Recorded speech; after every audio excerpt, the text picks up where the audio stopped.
Hello friends, my name is Martinez and this is part 2 of my bookshelf tour slash unhaul. I've had time now to think between like the first video and all of your comments and now, and I think that talking to you guys about it has really helped me wrap my head around this, and I mean that to sound in a less I'm using you guys like therapy sort of way, but it's just obviously something that had been like bouncing around in my head, and I think putting words to it helped me sort out my own thoughts. And after I was done, I put up the video, I was talking to you guys in the comments, I realized that I'm probably like more at peace with this decision than I let on, or I became so through talking about it. Looking at the books that I have to unhaul, like I feel good about this. There were a lot of comments where you were just talking about their own methods for curating their collection and unhauling and things of that nature, which I appreciate you guys sharing. And it got me thinking a lot about what I'm doing sort of in the larger context of how we talk about consumerism in the booktube community. This is also a topic that we talk about pretty frequently here. It pops back up in waves,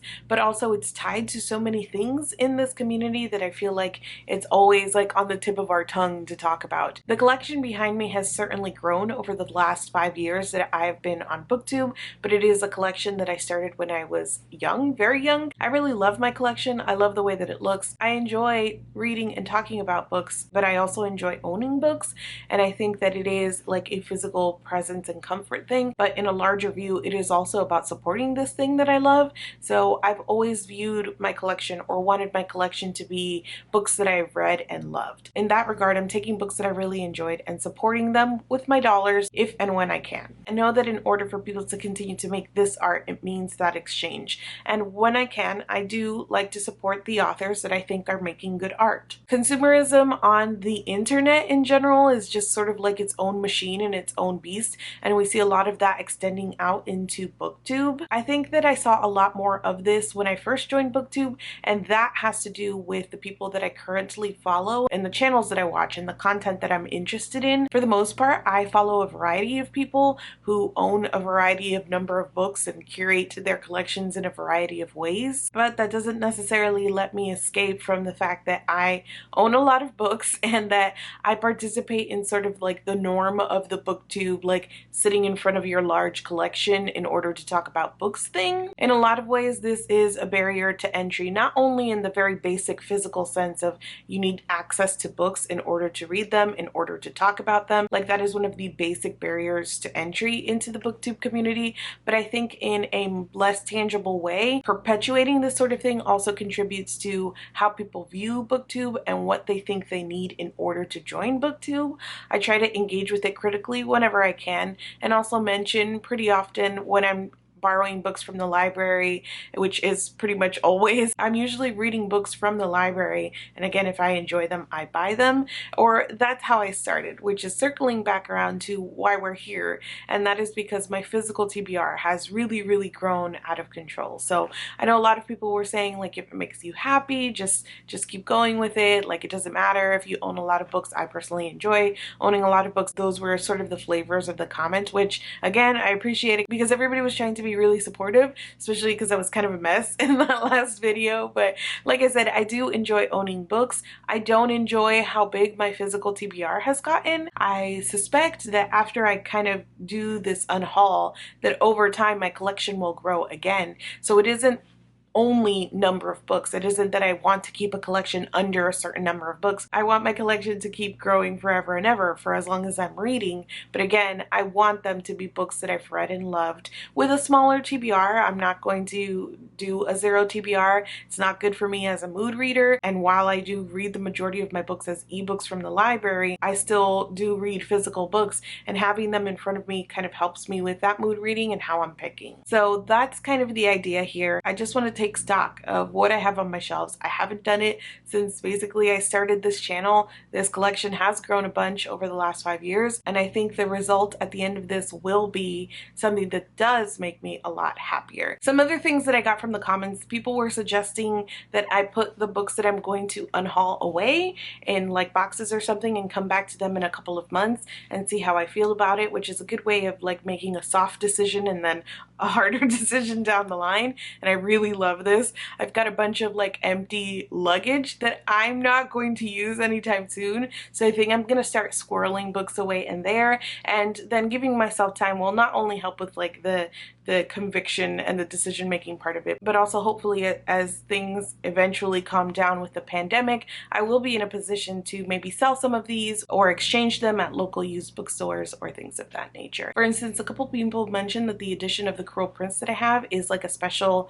no longer in print edition. I didn't mean to like be cavalier about that. I had no idea. So that is not something that I just kind of want to get rid of willy-nilly. And I promise to keep you guys updated as some people were interested in maybe buying the editions or the books that I had. I would love to coordinate that maybe a little bit down the line, but like I said, I will keep you guys updated. I also realized that I didn't even like show you. You guys see sort of this portion of my shelves. If you follow me on Instagram, you've seen my full shelves, but I will put some footage in here of my actual shelves so that you guys can see the whole thing. I kept talking about in the last video how we were going through some of my book of the month picks, but if you look at how my shelves are organized, it's primarily by height. I like to have my books all flush. I do not like to see them in sort of like jagged edges, I guess, if you will. So that's why the book of the months all end up together, and they do extend across the shelves horizontally, not vertically. So as we keep talking today, we're going to go into shorter books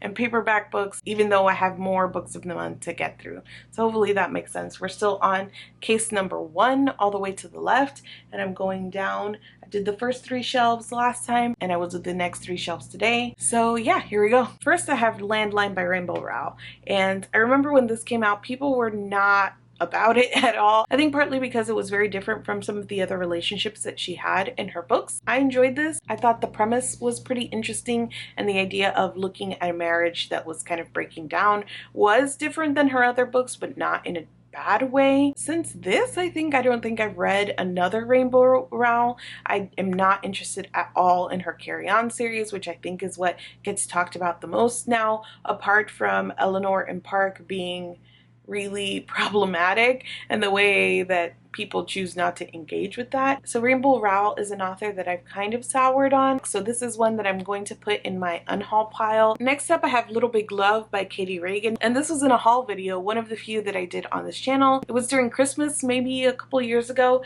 and basically I was just buying myself books for the serotonin, and I was doing it based on different challenges that people had sent me, and one was to buy a book like as a cover buy, and I picked this one because it just was really eye-catching on the shelf. But here's the problem, this much time on and I still haven't read it, and I'm not sure that I'm very interested in reading it, especially in hardcover copy. So I mean, this is why I don't buy physical books, and I tried to read them from the library because mood reading, wasting money.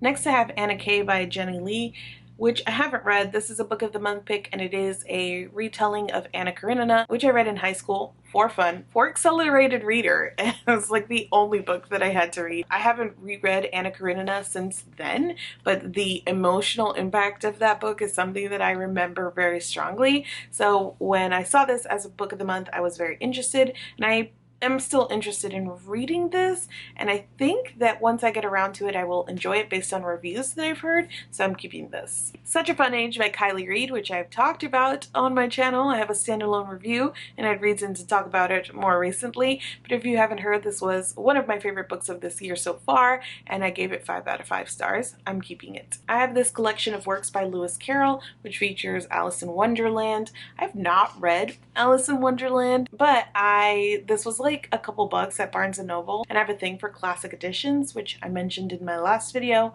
so this is one that I'm keeping. Next is The Two Lives of Lydia Bird by Josie Silver. This is a book of the month that I haven't read yet, but I am interested in reading. Next is Our Wayward Fate by Gloria Chow. I'm pretty sure this was sent to me by the publisher, but I just sat here and opened it to remind myself what it was about, and I read the first 5 pages really quickly, and in general just feels like it will be a really quick read. So why I wasn't inclined at first when I looked at this to keep it and read it.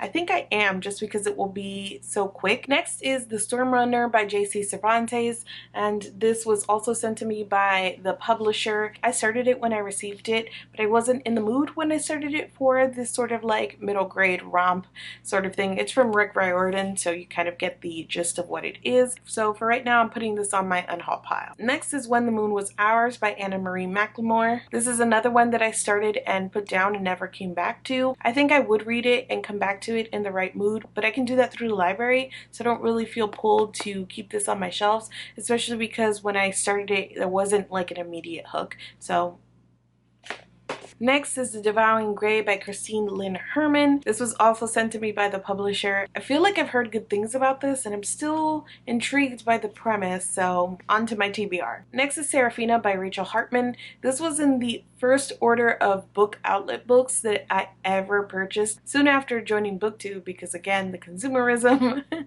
everybody was talking about these like really cheap books on book outlet. And it's sat on my shelves ever since. I've actually heard pretty decent things about this. The handful of times that I've mentioned it on this channel, I've always had people in the comments saying that they really enjoyed this, but I've had it for years now and I've probably put it on a TBR or thought about reading it once. So at this point, I think it's safe to let it go. This is The Copper Gauntlet by Holly Black and Cassandra Clare. I picked this up at NerdCon Stories because it was the first time I had seen Holly Black on a panel. She was hilarious and I really enjoyed her, and so I wanted to support NerdCon and the authors that were there because it was a relatively small and new event. So I ended up purchasing a bunch of books from my favorite panelists, including this, which is, I don't even think it's book 1. No, it's book 2 in the series that I hadn't read, and Holly Black signed it and I had a really fun conversation with her. So it's like a really good memory, even though like I know, like, am I ever gonna read this? Holly Black and Cassandra Clare, it's signed. Like, am I ever gonna read this? The answer is no, but I said that I would make an exception for like souvenirs, and this is tied to NerdCon for me, so I think I'm gonna keep it for now. I don't know if that's stupid, but I'm gonna keep this for right now. Next is The Refrigerator Monologues by Catherine M. Valenti, which was hilarious and I highly recommend, especially if you enjoy superhero stories. I gave this 4.5 out of 5 stars. Next is The Hate You Give by Angie Thomas, and I also gave this 4.5 out of 5 stars and I'm keeping it. Next is Paper Towns by John Green. This is the first John Green book I ever read and I really loved it. I've seen people reading it like more recently or like after I joined booktube and really hating it.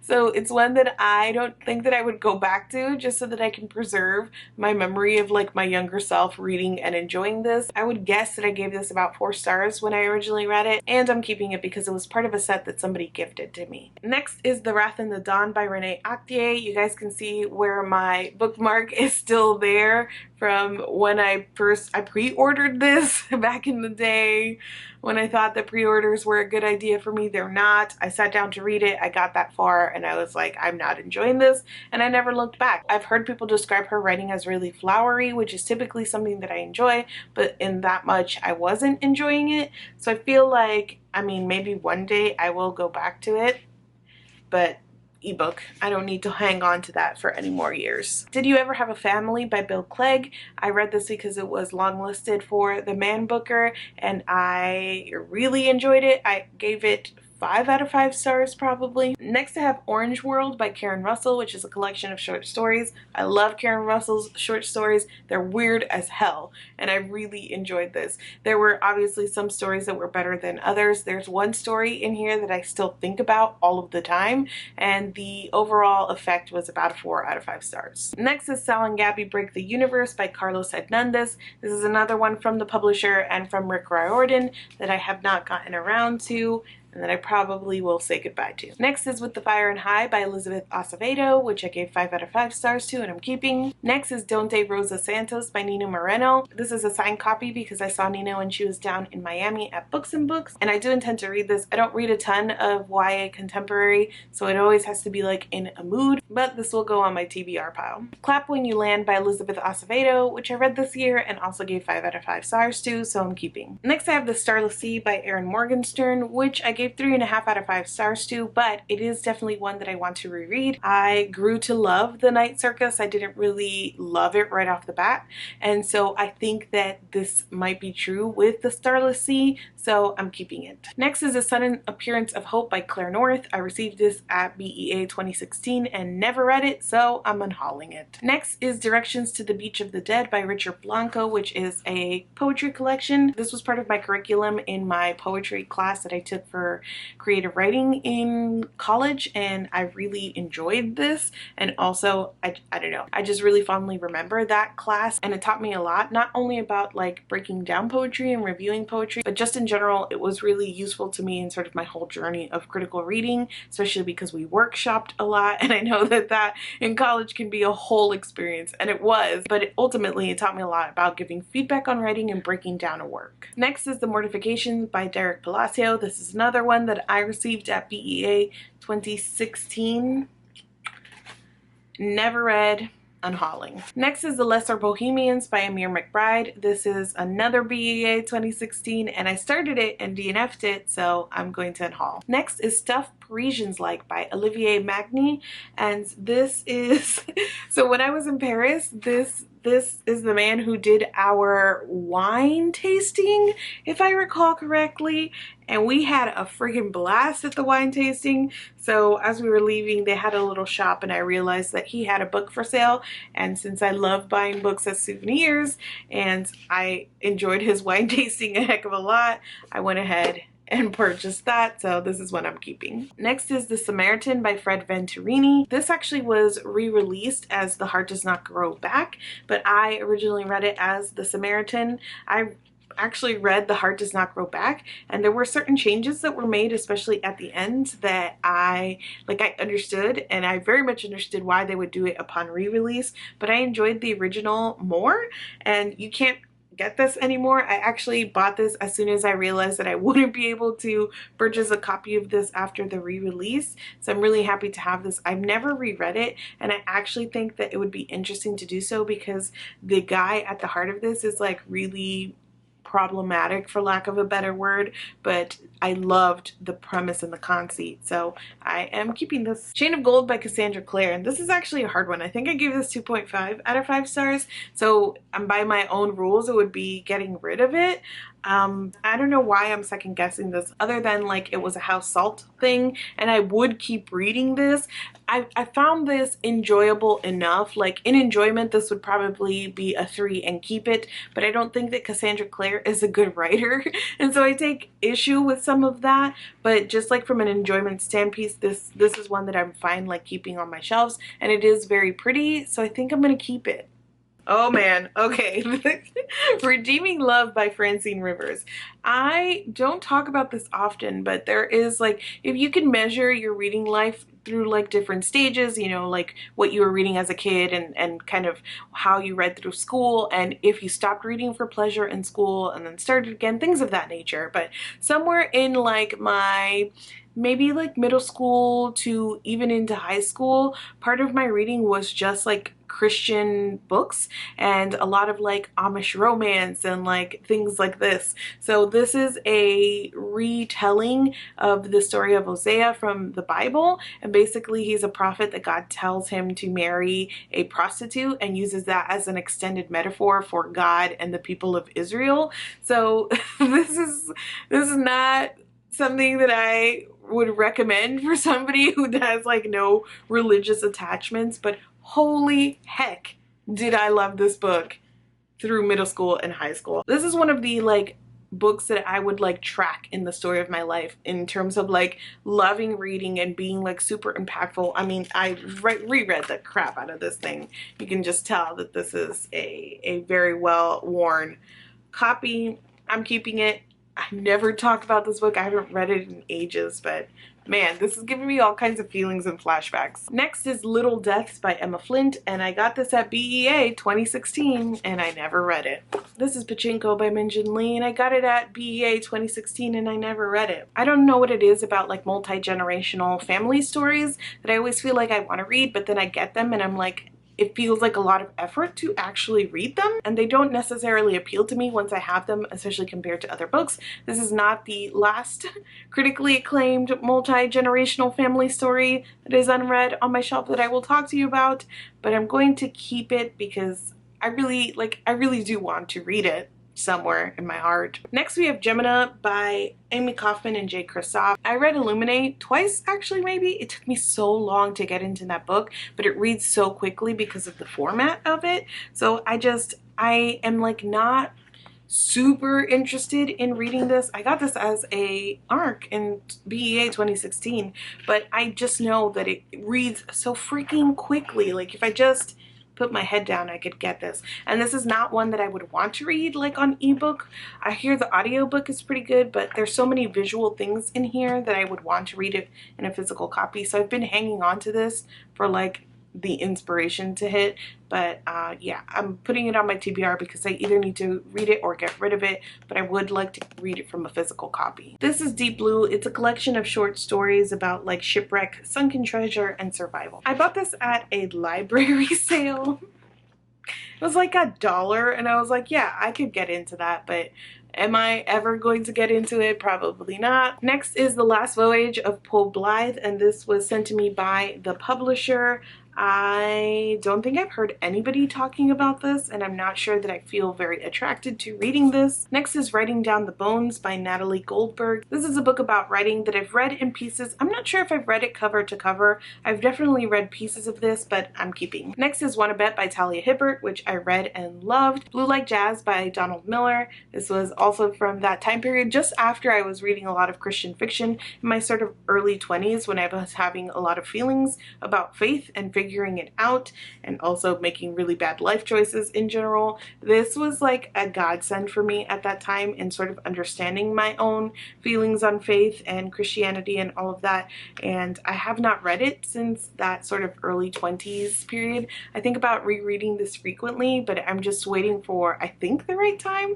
I also don't want to be disappointed in going back, but I feel like even if I look at it now and it doesn't speak to me as much, I will still be able to value this for what it brought to me at that moment, so I'm keeping this. Next is Replica by Lauren Oliver, and this was a 2016 BEA thing. This is a story, like the whole thing is that it's like told in 2 parts, and you can decide which part you start on, like, and you flip, and then you do the story, and then they meet in the middle. My whole thing with Lauren Oliver is like well documented on this channel of how like I really loved her books, but the more I read, the worse they got. I feel like I started this soon after I got it and just wasn't, oh yes I did. 60 pages in. 60 freaking pages I read of this thing and put it aside and never went back. The only reason that I would keep this is that I'm working on a series, and we're talking about like long-term, no promises, but in which I do like deep dives into certain authors, and ones that particularly I have a lot of mixed feelings about, and Lauren Oliver is kind of on that short list of authors that I would like to take a deeper look at, which would mean reading the works of theirs that I haven't gotten to. So for now I'm going to keep this. Next is Leave Me by Gail Forman, which was another 2016 BEA thing that I never got to, and Gail Forman is an author who I liked one book of hers, and then as I kept reading more I just really didn't enjoy it, and I thought maybe an adult's book would be better, but the reviews that I heard of this coming out afterwards, I was just kind of like, It sounded like my general experience with Gail Forman, which was like fine but not great, so I'm unhauling this. Scythe by Neil Shusterman, which I started, I'm about 150 pages into, but I got super stressed about what was happening